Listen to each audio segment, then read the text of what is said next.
Welcome to Eye on America. I'm Michelle Miller. Today we visit farms across the nation's heartland to see how workers are responding to a variety of challenges. In Illinois, we check in on an experiment to combat planet-warming carbon emissions affecting crops. And in California, we go inside a rescue facility that's helping all living creatures heal. But we begin in New Jersey, where an organization is tackling one of agriculture's biggest issues, an aging workforce. The average age of a U.S. farmer is now 58, and more than a third of them are 65 or older. Meg Oliver takes a look at a program that's cultivating the next generation of American farmers. On an acre of land in Cream Ridge, New Jersey, Christina Couch is a one-woman force. What are you growing here? These are sugar snap peas. And how tall will they get? About 6+ feet. Months of prepping, planting, and nurturing 7 days a week have turned her brown field into tidy rows of lush vegetables and herbs. Last time you were here, they were all the way down to the ground. Now they're up to our shoulders. Couch, a former cook, is now a newly minted farmer. We're growing a lot of specialty varieties. So when you go to a restaurant, you see a fancy, colorful beet or a beautiful garnish or a delicate herb. At 26 years old, she's more than 3 decades younger than the average farmer in the U.S. Nearly half of the nation's farms are owned by farmers 65 or older, making them the oldest workforce in the country.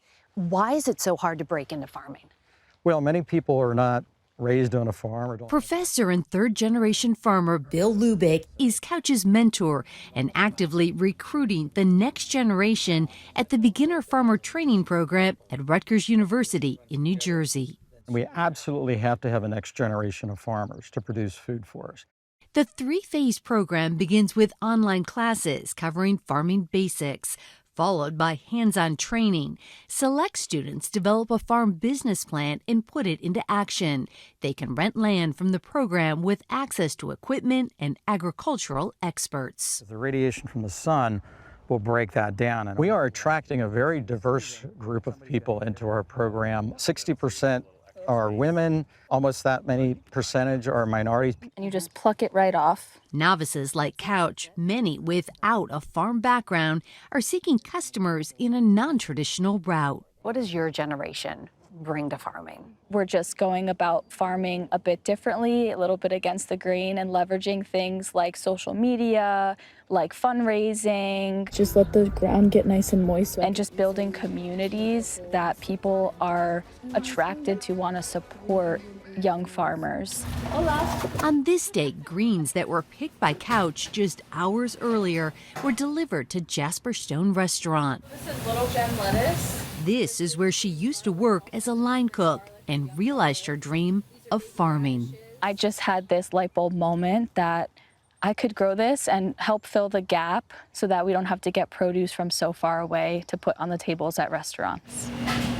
Now she's proud to have her locally grown produce turned into delicious salads. It is the hardest job I've ever had. It is really, really difficult. But at the end of the day, I wouldn't trade it for anything. Cultivating tomorrow's food supply with growing satisfaction. We turn now to New York's Hudson Valley, where one group is bringing fresh produce straight from the farm to those in need. Here again is Meg Oliver to show us how this growing movement is also tackling the issue of food waste. Under the baking sun, dozens of people work their way through fields in New York's Hudson Valley. Did you already search all the way over here?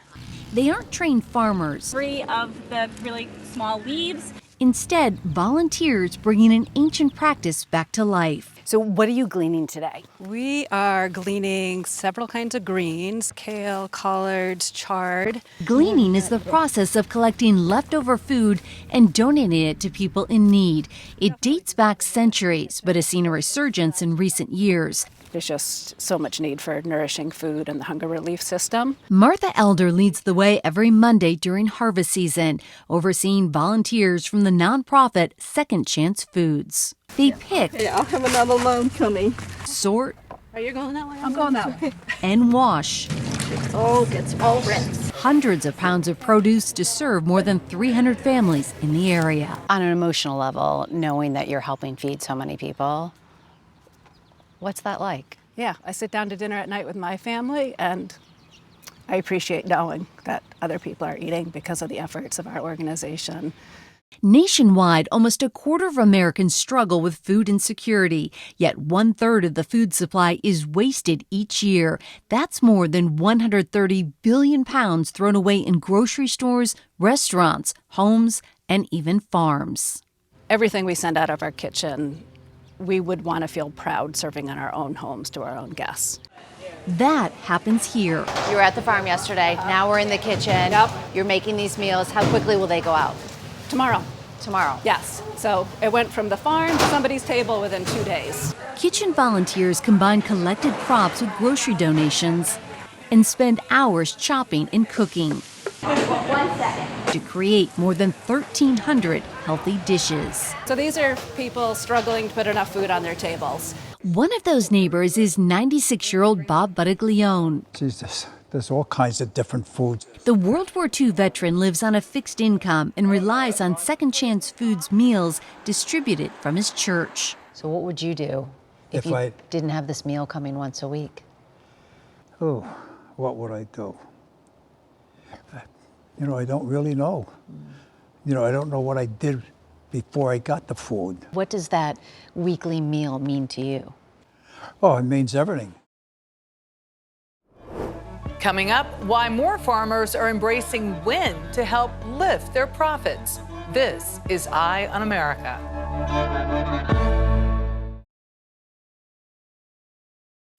Welcome back. The Department of Agriculture is forecasting a 25% decline in net farm incomes for the year. This steep drop-off is motivating many to install wind turbines in hopes of offsetting expected losses. Janet Shamlian meets one woman who's turning to renewable energy to generate revenue. For Evie Howe, this is a window of opportunity. I have my very own wind direction machine out there. In fact, she has 3 wind turbines on her 160-acre farm in central Iowa. As farmers ready their fields, there's a new cash crop working the land year-round. Wind turbines. How much money do the turbines bring in each year? My payment is $35,000 this year, and it keeps going up with inflation. That's made the difference between keeping the family farm and losing it for struggling farmers, as agriculture becomes more unstable due to climate change. How many days is it windy out here? Practically every day, I would say. When her husband Wallace died a decade ago, farm debts lived on. How much debt did you have? I had $350,000. And now you have, $67,000 how did you get that paid off? with my wind turbine money. Each turbine takes up less than an acre, leaving plenty of farmable land. 2 decades ago, there were only a few hundred wind turbines in Iowa. Now there are more than 6,000 in this state, and they turn out about 60% of the state's energy. U.S. wind energy, clean and renewable, avoids carbon emissions equivalent to taking 73 million cars off the road. Nationwide, turbines power about 10% of the U.S. electric grid. You might call attorney Kathy Law the conduit for Iowa Wind. The daughter and wife of farmers, she's helped place almost half the state's turbines. For my farm background, I think I can talk their talk and have conversations with the landowners that are interested in having wind turbines on their properties. Both women have fielded complaints from critics who say the turbines are a threat to wildlife, ruin the view, and that this is too noisy. What do you say to the naysayers? Nobody's requiring them to put that on their farms or on their land. We want to be able to put turbines on our land and receive those benefits. They need to be perfect. Evie Howe is still old-fashioned in some ways. But on power, the 75-year-old is progressive. I look at it as progress. I think we can't stand in the way of progress. The vista has changed from decades ago, a view she says suits her. I need to give up 1 or 2 acres of my land so that I can generate a commodity that we all use every day, and we all want to use more of it every day. So I'm happy to be able to be a part of that generation. Perspective, focused on the future. We continue looking at how the agricultural industry is handling climate-related challenges. Farmers across the country say record high temperatures are affecting their yields. But an unusual experiment in Illinois may help improve our nation's soil and crops. Roxana Saberi gets an up-close look at the process. On this farm in central Illinois, Eric Schott is scattering more than just seeds. What is this? So this is the concrete dust from silicate. Yep, crushed concrete. Nearly 50 tons of it over 23 acres. You're the first farmer in America trying this. That is a fact. The sixth-generation farmer signed on to an experiment to see if this dust will work some magic by helping him grow more crops while cutting greenhouse gases. We're all excited to find out at the end of the day if it's fact or fiction. So why concrete dust? We're trying to combat climate change, and if we apply this concrete dust to farmland, it can draw down carbon dioxide, removing it from the atmosphere. Biologist Morris Bryson, who's running the research, admits it may sound a bit crazy. It doesn't seem to make sense. I guess it doesn't. It may be counterintuitive. It's a grey, man-made material. After all, cement, the main ingredient in concrete, is responsible for nearly 7% of the world's planet-warming carbon dioxide emissions. But Bryson says he and his company, called Silicate, are simply trying to speed up a natural process known as weathering. That's when, over millions of years, rain breaks down rocks, causing them to release elements that can capture carbon dioxide from the atmosphere and store it. In recent years, scientists have tried to help rocks capture more carbon faster by grinding them up and spreading them across large surface areas. And we're taking the leftover concrete and putting it to work. Bryson says his company is the first to experiment spreading concrete on farmland. He says it's already working on much smaller barley fields in his native country of Ireland. If in theory our material is drawing in the CO2, we should see not much CO2 in those gases. Now he hopes these high-tech sensors will prove it works here too. We really need to know the net effect on CO2 from measuring the results on a long-term basis. Clara Blattler is a geochemistry professor at the University of Chicago. We also need to know what are some of the side effects, both positive and negative. And so it'll be really important for them to monitor the health of the soil, to measure properties of the water that's running off the fields. Isn't this a drop in the bucket? The problem is that we've put so much CO2 in the atmosphere already that we have to pull it down. So this is just one of many tools we should be using? One of many, many, many tools, yes. Bryson says Schott's farm alone could remove up to 2,200 tons of carbon a year, equivalent to the annual emissions of around 430 cars. And that if expanded across farms in the Midwest, each year the concrete could absorb carbon coming from around 11 million cars. As for an aftertaste, if somebody's watching this and they think, concrete dust on a farm, am I going to be eating concrete dust in my corn? No. No. You're not going to be eating concrete dust. Your food is very safe, America, just so you know. Blattler says while concrete can have toxins, their levels can be tested for safety. Nature has ways of recycling all these materials eventually. So before you even go near fields with it, we test it to make sure it's totally safe to go on farmland. Schott believes the minerals found in concrete could even nourish his soil, leaving the land in better shape for future generations. If you're not willing to be open-minded and learn, that's a problem. If you do business like your grandfather did, that's not going to really set up your children and grandchildren for success. So you might be paving a new path with concrete dust. We will see. Ahead, how rescued animals are helping humans deal with pain and trauma. That story is next. We close our show with a story about healing and compassion. A one-of-a-kind rescue shelter in California called the Gentle Barn is giving neglected and abused animals a second chance at life. Lisa Ling introduces us to the woman behind the operation who says animals saved her from depression, and now she's returning the favor. Deep in the mountains, about 40 miles north of Los Angeles, is a place of profound healing. Hi. Where did these guys come from? They were like abandoned in a desert. Can I have a kiss? Gentle Barn founder Ellie Lack says animals saved her from a dark place of depression. You're a good mom, you sweetheart. She's dedicated her life to returning the favor and calls herself an animal communicator. You got 3 pieces, my baby. I have to share with your family. Can you describe the state of mind of the animals that end up here at the Gentle Barn? The majority of the animals that end up at the Gentle Barn are terrified, fearing for their lives, thinking that every day is going to be their last. They've never seen human kindness before. Music and sound therapists bring a calming, healing energy. Lack says it helps animals learn to relax. These days, many are getting acupuncture to heal all kinds of pain and trauma, including those you might not expect. Acupuncture is helping this turkey live better and longer. We've had animals with torn ACLs, bad hips, severe arthritis, and we give them acupuncture, and every single week they blossom, they heal. We can see it in front of our eyes. Along with standard veterinary care, the animals also receive holding and massage therapy. Each animal has a story of survival and resilience. These turkeys were supposed to end up on a dinner plate. And now they're as happy as can be, and they cuddle people, and they're very curious.